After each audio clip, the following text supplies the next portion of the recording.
Avoir un coup de foudre, avoir des papillons dans le ventre, en pincer pour quelqu'un, ce ne sont que quelques façons de dire qu'on est en train de tomber amoureux. Un sentiment si bouleversant qu'il fait battre notre cœur plus vite et que nos mains deviennent moites.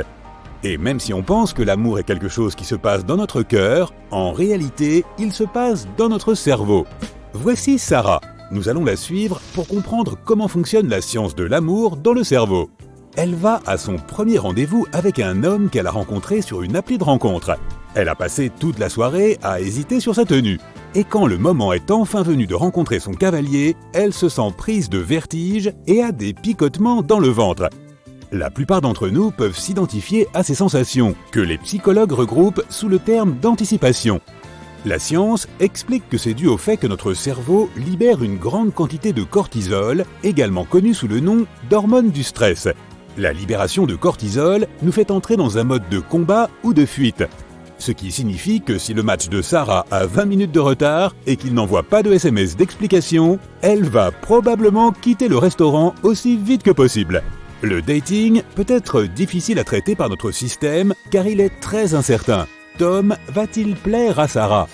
Ils risquent tous les deux quelque chose en étant là. Mais comme le risque est souvent récompensé, tomber amoureux stimule une autre partie de notre cerveau. Cette partie est connue sous le nom de zone de récompense et de compensation, ou aire tegmentale ventrale, ou ATV. Lorsque l'ATV est stimulée, on se sent motivé et satisfait. On stimule l'ATV notamment lorsqu'on mange quelque chose de sucré ou lorsqu'on étanche sa soif. Mais il y a un revers de la médaille. Il s'avère que Tom ne s'est pas présenté au rendez-vous et Sarah s'est sentie rejetée.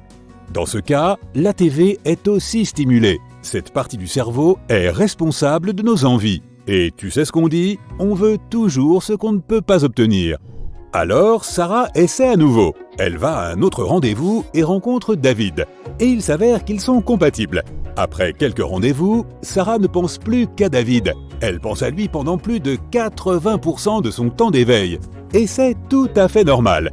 Selon la neuroscientifique comportementale Dr Sandra Langeslag, les personnes en phase d'amour précoce peuvent penser à l'être aimé jusqu'à 90% de leur temps. Donc oui, tomber amoureux est comme une obsession. Et cette obsession est intensifiée lorsque l'ATV libère le neurotransmetteur sensation de bien-être, connu sous le nom de dopamine. On ne se lasse pas de la dopamine. À ce moment-là, Sarah commence à se sentir euphorique et encore plus attirée par David. Tout ce qui le concerne lui plaît, et pendant un instant, elle croit avoir trouvé l'homme parfait. Les raisons pour lesquelles Sarah et David craquent l'un pour l'autre peuvent aussi être expliquées par la chimie du cerveau. L'une des raisons peut être ce qu'on appelle les phéromones.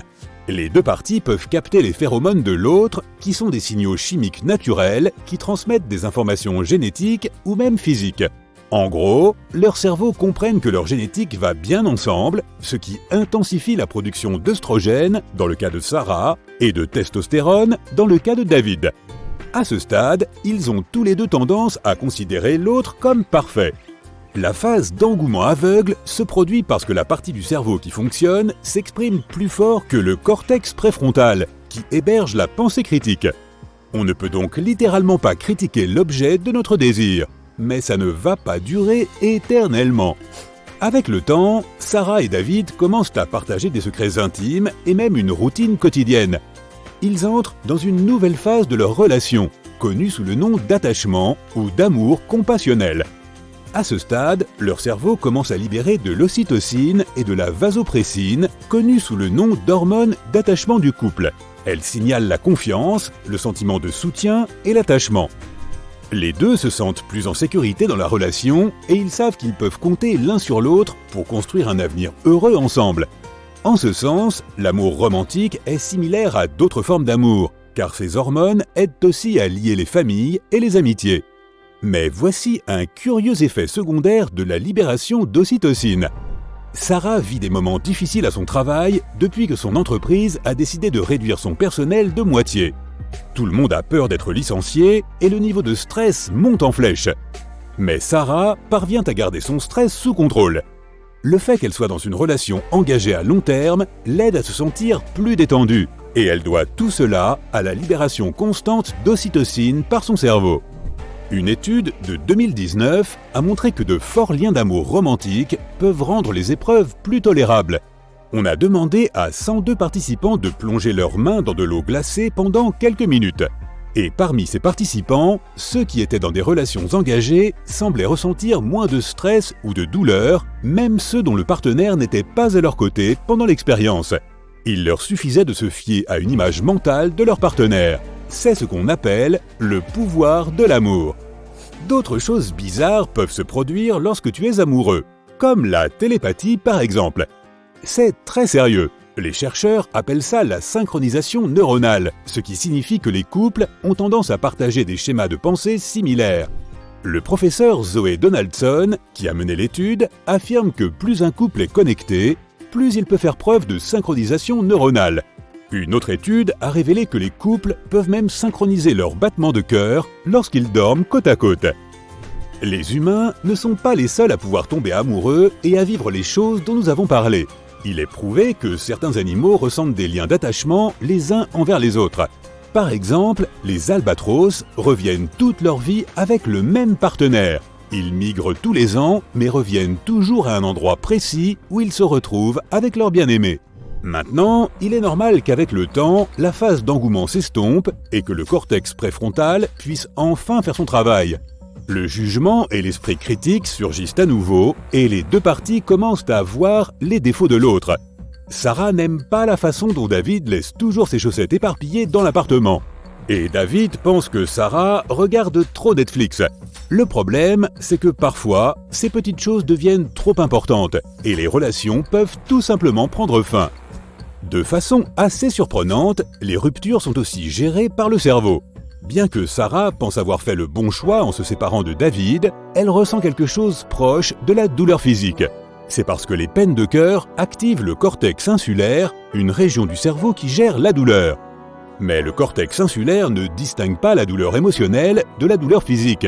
Ainsi, un chagrin d'amour peut faire aussi mal qu'une entorse à la cheville. Au fil des jours, Sarah se surprend à rêvasser à l'idée de recontacter David. En rangeant sa maison, elle a trouvé certaines des choses que David a oublié d'emporter avec lui. Parfois, l'envie de le contacter semble irrépressible, comme une faim ou une soif extrême. Cela se produit parce que l'ATV est de nouveau activé, le centre de motivation et de récompense qui alimente les sentiments de désir. La même partie du cerveau qui a été activée au début de leur histoire ensemble. Ce tourbillon émotionnel active également le système d'alarme du corps de Sarah, l'axe du stress.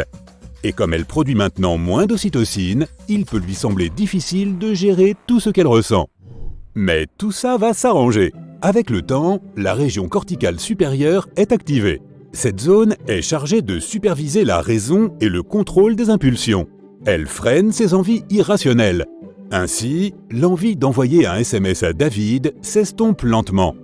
Ce n'est pas la première rupture de Sarah, et elle sait qu'elle s'en remettra avec le temps.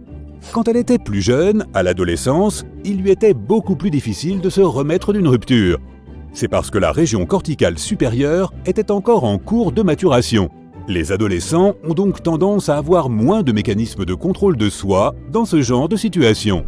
Très bientôt, Sarah aura envie de rencontrer quelqu'un à nouveau. Et une fois de plus, elle montera à bord de ces montagnes russes qu'on appelle communément l'amour.